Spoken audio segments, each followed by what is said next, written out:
You're Liv, and I'm Liv too. This is Where We Live 3, and Why We Live is 4. Huh? What? Hi, I'm Elliot. And I'm a diehard fan of a growingly, or rather a decreasingly few fantastically awesome YouTube creators. I say decreasingly because as time goes on, the streams that we find ourselves in, I feel like gets more exclusive because we become more like ourselves and less like the masses. What up? And eventually that will increase again because that's dynamic equilibrium. Anyways, I was watching Joe Scott just now, who I think is actually just like a superhuman being. Really like him. If you can you should check out his channel if you want to learn from someone who's, I think, an awesome inquirer. It's like Ask Joe Scott or Joe Scott Answers or something like that. And like, I love him because most of the time he's like, I don't know, but here's what I think, or here's what I've discovered. And as happenstance goes, mwahaha, he just put out a video on how AI,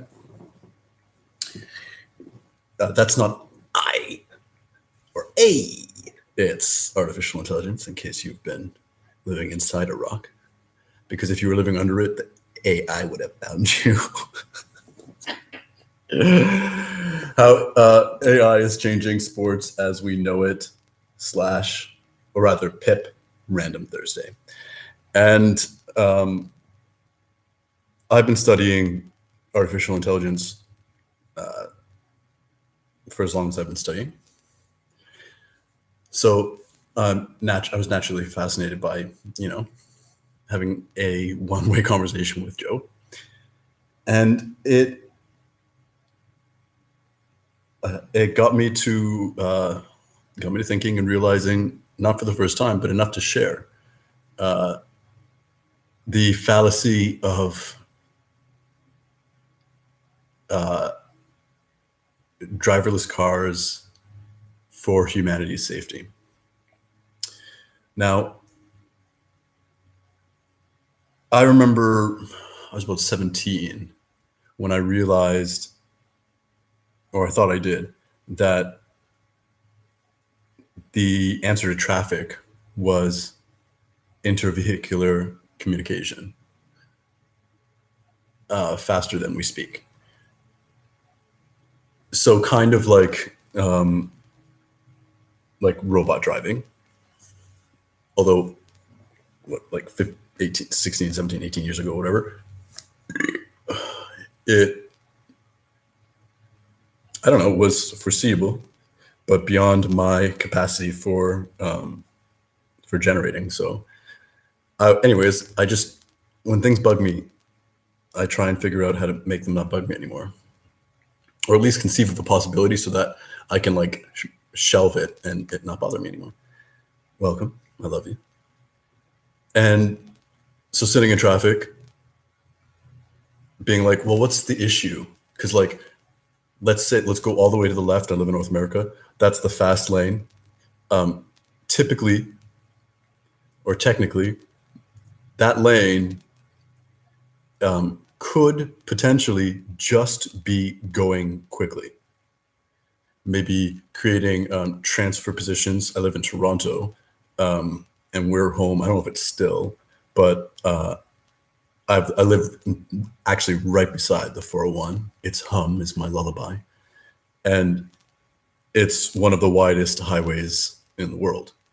It's sometimes, I think it's 12 across. Now, this is because we have the collectors lanes and the express lanes, which is like 4 and 4. So I guess it's like 16, like 4, and you transfer in between. I think if you drive or you can conceive, that makes sense, right? So if I'm in this left lane and technically like you're in that lane because you're not going anywhere fast, you're going in a far way, then it's just go, go, go. Maybe it wouldn't even have to really slow down for these transfer points, but really you could just have its adjacent lane have like a speedometer, like dynamism to adjust for the fast lane as cars kind of come in and out to get to where they're going. However, is that our experience? Fuck no, because we stop and go. And I don't need to get further into it because that's not really the topic share, but everything is context. Just that reality was indicative of an issue that was clearly solvable, right? Similarly, it's like I went to India and I thought that it's the driving there would scare me. I didn't drive myself, I was driven, but that's no less horrifying. I actually could say the same about being driven in Paris. I was like, whoa, what the fuck? That's a narrow gate and we're going quickly. But it's the honking. Now, I'm like sound sensitive, obviously. And at first, all the honking was really disturbing. And then I realized, oh, like no one's telling each other to fuck off or get out of my way. They're just using honking as talking. Like it goes so far as like as trucks and like bigger vehicles with bigger blind spots will have like signs that say like honk when you pass me, or I'll honk when I'm passing. You know. Now, I live in North America, and I'm inclusive of North America because I've driven enough in America, United States of America, to know that honking is used for one thing and one thing only: fuck you, or fuck me. But it's only used aggressively. It's never really. It's like hardly ever useful. Because when it could be useful, people are actually less inclined to use it because they're used to using it or it meaning like, fuck you.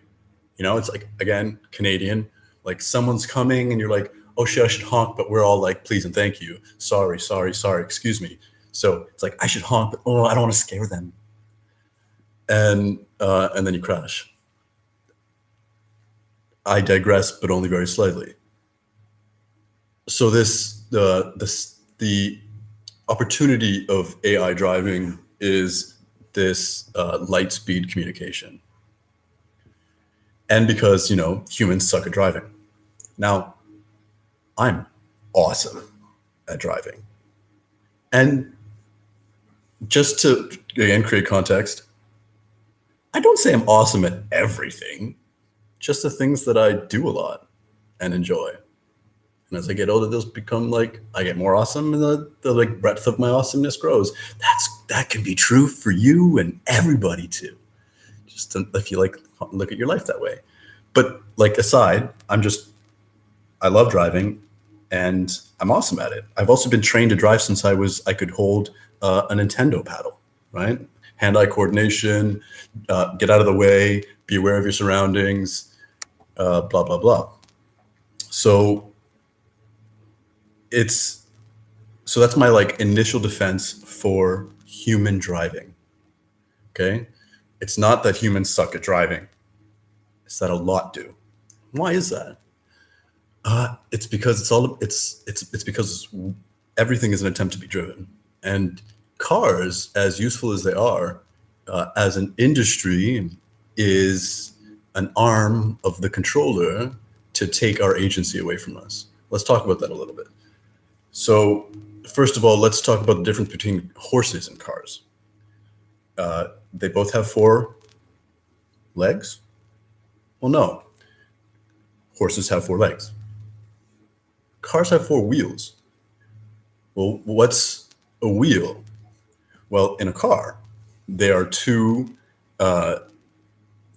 let's talk about one, a wheel that is the same size around, like in a stubby cylinder that rotate around an axle coupled with another. Okay. Now you'd think that makes sense, but is that how horses move? Well, no. They go like this. Who else goes like this? We do. We go like this too, right? One and then the other. Now, yeah, okay, I can use that. I'm going to try and show an example of something because I'm going to equate it also to railroads and trains. Trains on a track, so that means those two wheels that work precisely the way that I just described are like this, filled with trinkets for as I destroy / take apart things. They go like this, and it's in an axle, so it doesn't even matter that it's shaped like this. If you can imagine, like two of these as they go, the axle is sturdy; it does not bend. So as long as it's going straight, it's great. But if any curve that constitutes such and not a slant, then eventually, as it turns, we'll see what happens. This side lifts. So that means for a fraction of a moment, that train wheel on the other side must lift. That is because the outside is wider in diameter / circumference than the inside. So it must be that way. However, if you flip it and have the inside smaller and the inside larger, then what will happen actually is as you turn, this wheel and that wheel can slide across the track, and as you turn, the one like the opposite can slide and become larger, maintaining contact with the track, and thusly avoiding every turning train crash ever. Elliot, you're a genius. No, I just listen to other people and realize that it's that humanity actually has the solutions in hand for a lot of its problems. So if we're not applying them, it's not because we're stupid, it's because someone's stopping us. It's like there's somewhere in the hierarchy, there's an authority that says, no, we're not going to do that. So similarly, cars can be built that way, or even better, or just in some manner, instead of 4 wheels that could only go in straight lines and fuck up when they turn, they mimic nature a little more. But do cars do that? No, they don't. Horses eat and they shit. Do cars do that too? I suppose they drink and they shit. Now, it's like, well, that's the same. Well, yeah, man. But horses eat grass. Hey. And they shit manure, which grass eats. That's smart. Cars don't. Could they? Yeah. Did you know that the first cars were meant to be propelled by gasoline and methanol, which is a type of alcohol that's not ethanol, because that's basically that ethanol is what it's vegetable gas, right? Or more specifically, it's agriculture industry gas. And the combustive output of gasoline versus methanol is different. Gasoline is like honestly slightly more propelling, but methanol burns so cleanly that when like you burn when you light gasoline on fire and it's like that orangey, smoky, and it gives off soot. Methanol doesn't. There's no soot. So why did we? Oh, oil industry. Obviously. Let's continue. What's the difference between horses and cars? It's not the distance that they travel, it's how quickly. Now, when you're fabricating the conception of time, you make it scarce. You make death an ending, and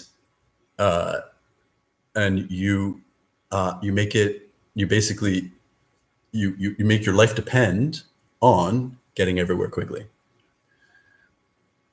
So I can take a horse from Toronto to Buenos Aires. It'll take a while, but like I could. And it could actually be a lot of fun. It could actually be like a mimicked experience. It would just take longer. But where am I going? I'm already here. So, false sense of urgency, cars. Can I climb stairs in a car? No. Can I climb stairs in something that was born of natural ingenuity, be it Mother Nature or a mother human? And I say ingenuity because cars are disingenuine. We're out genuine. Making words up. I'm a creator.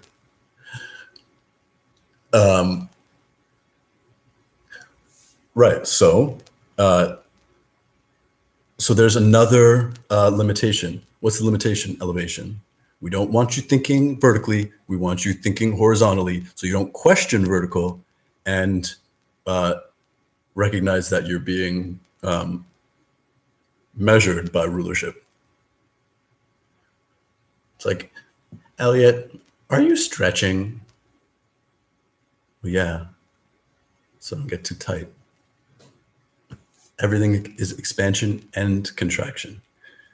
As I was saying, I was kind of revering Joe Scott, and I was watching actually a video that I've probably glimpsed before because it autoplayed or whatever, about eclipses and like the magic of the fact that our moon is 400 blah blah blah, let's just say units away, and the sun is 400 however many zeros is necessary, blah blah blah, units away, so as when there's an eclipse it blocks the one out the other perfectly. I'll talk about that after, but first he mentions like the miracle that it's even happening because the moon is moving away from the Earth like 1.85 inches every year. Yeah, well, my lungs kind of inch away from the wall of my thoracic cavity every time I fucking breathe. But they head back towards it when I breathe again. And that's the other kind of illusion of timescales and clocks and mechanization, is we lose sight of the cycles and not the round and round, but the spherical, the moving somewhere nature of truth and reality. Truth, because every truth is only a half truth, hiding what we haven't discovered about it yet. But makes it no less true. Also, the magic of the 400 and the 400 is just the lie about light and planets and stars and everything like that. Like the sun is however bullshit distance away, except that I feel the sun on my face. So could I technically also say that the sun, there's no distance between, like the sun is right here, the sun's right here, right? But like, Elliot, are you being semantic? No, I'm being physical. Also, do I have an example? Anyways, it's a point of another share. I'm just showing how the power of illusions. And because I mentioned it, if you take an old TV and you put a magnet to the face of it, it'll fuck it up. Like the light will kind of be drawn and warbled and distorted by the magnet. When the sun light heads towards Earth and the moon is in front of it, it's seen as rimming it and blocking out the rest of the light because the sun and the moon and the Earth are electrodynamically interacting, in so much that we can't see the Earth, but it's fucking bright right now. And when the moon is there, it's magnetically attracting the light and creating that visual. Let's get back to the cars. And let's get back, so I think I've given enough examples because I could go further because that's how I roll. I go all the way. But lanes and cars give way to licenses and tickets and parking permits and underground and overground and overtop and problems and construction and then reasons for construction and then time schedules to construction, and there's always construction. All these ways to create non-divine grids across our Earth, across our bodies, across ourselves, and limiting human interaction. Guys, you know two-way radios? Doesn't every car have one? Why can't we communicate with the cars next to us? Why isn't that ever a thing? Why is that like a trucker thing, but not like a we're all moving thing? Hey, license number, blah, blah, blah. I couldn't help notice because, we're driving together. You forgot to put your lights on. Oh shit, my bad. Or, oh yeah, I know. I apologize. Thank you for noticing. My light, like, I just hopped in the car and I realized I don't even have my lights on. I don't have lights, so I'm actually on my way to replace them. It's like, oh yeah, no worries, I got your back. It's like, cool, because I'm in front of you. Moving on, we're not fighting anymore. Instead of like honk honk and arm wave and when really I'm trying to help you, but you're misconstruing it as fuck you. So you give me the finger and it's like, oh, God damn it. Now I just don't want anything to do with you. Great. So we're in our separate bubbles. So AI driving our cars, AI is taking over the world. AI is not taking over the world. People are just giving it up because they don't take responsibility for themselves. So it's like they've given it up already, and the like usurpers are like just continuing, the game plan, taking more and more. Because first they took the gears away from us, right? I love driving. I only learned to drive a manual car all the way this last year because I bought one and I gave it back because blah blah blah. But it was the best because I've been wanting to drive a manual car forever, and I drive an automatic car. It's like I drive a manual car, and it was the best. And I can't even tell you the evolutionary leaps my perception and my connection to the ground and to motion and to moving myself and my just engagement with my surroundings, that clutching and gear shifting and manipulating like those aspects of moving my intention offered me. It's downright brilliant. Plus, it takes some smarts, it takes some learning, it takes skill. Not everybody can do it right out the gate. In fact, it's good like that. You can't a 6-year-old can't find the keys in the car and go anywhere, really, unless they've had a lesson in some capacity. But stop, go, stop, go, stop, go. It's like, that's human programming. Think less and more horizontally. Forward, forward, stop, reverse, left, right. But not up and down. Not gears 1 through 6 or 5 or 4. And the relationship between them all. Because 6 isn't the best gear. First isn't the worst. They're all the best at what they do. And you discover that, and then you discover that inside you. Unless you insist on an automatic driving, and then you confront yourself, and then you're like, oh, this is too hard. Driving a manual car, it's stupid. So let's just have robots drive us. Because what are we going to do in the car then? We're not driving. What do we do? So I don't know, I'm very rarely driven. And when I was younger, I think I used to try and read, but that would just make me car sick. So listen to radio and sing and like talk. But like, really, most cars have one person in it. So we're volunteering to be shuttled and isolated. And in the meantime, have our attention further consumed by advertising, because that's what all media has really become. What other people are doing, advertising. Social media, advertising. Advertising, magazines, advertising. It's all bullshit. And really, where are you going? If you care so little about how you get there, then where you're going is nowhere. Except for where, the track that you've been placed on. There is nowhere to go. Like, travel is for the driving.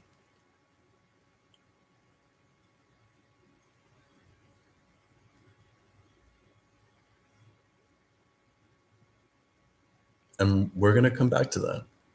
Not in topic or talking, but as a people, as a global family, as riders of horses.